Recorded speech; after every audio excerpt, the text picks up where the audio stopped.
금융정보 알아보는 시간입니다. 지난주 한국은행이 기준금리를 인하하면서 부동산이나 증시 회복 등 한국 경제에 숨통이 트일 것으로 보이는데요. 특히 서민들의 경우 이자 부담이 크게 줄어들 것으로 보입니다. 이와 관련해 글로 쓰고 발로 뛰는 글로벌 기자, 아주경제 장슬기 기자와 함께 알아보겠습니다. 안녕하세요. 안녕하세요. 네, 반갑습니다. 지난 9일 한국은행이 시장의 예상을 뒤엎고 기준금리를 인하했어요. 네. 이게 7개월 만이죠? 네, 한은이 기준금리를 기존 2.75%에서 0.25% 낮춘 2.50%로 인하했는데요. 이번 금리 인하 결정은 물가 안정도 중요하지만 그 부진한 경제 성장률과 그리고 주요국의 잇따른 금리 인하가 영향을 미친 것으로 분석됩니다. 네. 특히 이번 결정이 정부의 경기 부양책과 맞물려서 올 하반기쯤에 한국 경제 발전에 시너지를 낼 수 있을지 주목되고 있습니다. 네, 이번 결정이 아무래도 경기 회복의 신호탄이 됐으면 좋겠습니다.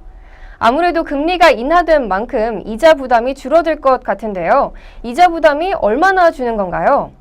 그 금융감독원은 한은이 이 기준금리를 인하함에 따라 가계와 중소기업 그리고 대기업 등이 연간 약 1조 8천억 원의 이자 부담을 덜 것으로 예상했습니다.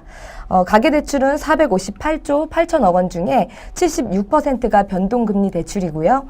중소기업은 469조 6천억 원 가운데 55.9%, 그리고 대기업의 경우 160조 1천억 원 중에 56.5%가 각각 변동금리입니다. 네. 이에 따라 이 가계대출 고객은 1인당 연 10만 8천 원, 그러니까 이제 매달 9천 원의 이자 부담을 덜 수 있는 셈입니다. 네, 이자가 줄어드니 부담을 덜 수 있을 것으로 보이네요.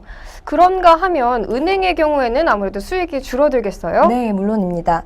그 은행권은 기준금리 인하로 순이자 이익이 줄어드는 것, 지금 말씀하신 것이 바로 문제가 되고 있는데요. 그렇죠? 네, 금감원은 이번 인하로 국내 은행의 순이자 이익이 1,200억 원 줄어들 것으로 예상하고 있습니다. 네. 예, 하지만 은행이 지속적으로 그 리스크 관리를 해왔기 때문에 작년 기준금리가 인하됐을 때보다는 받는 타격이 다소 적을 것으로 예상하고 있습니다.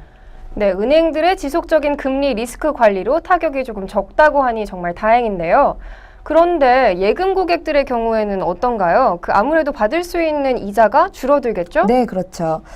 문제는 그 예금 금리가 바로 낮아진다는 점인데요. 네. 이번 금리 인하에 따라서 예금 고객들은 연간 그 1조 6,800억 원의 이자를 덜 받을 것으로 전망됩니다. 네. 이 마이너스 금리가 장기화되면 또 낮은 가계 저축률이 더 떨어질 수 있다는 단점이 있는데요. 특히 연금보험이나 퇴직연금 가입자들은 은퇴 후에 받는 연금에도 이런 금리 영향을 미치기 때문에 수익률이 크게 떨어질 우려가 있습니다.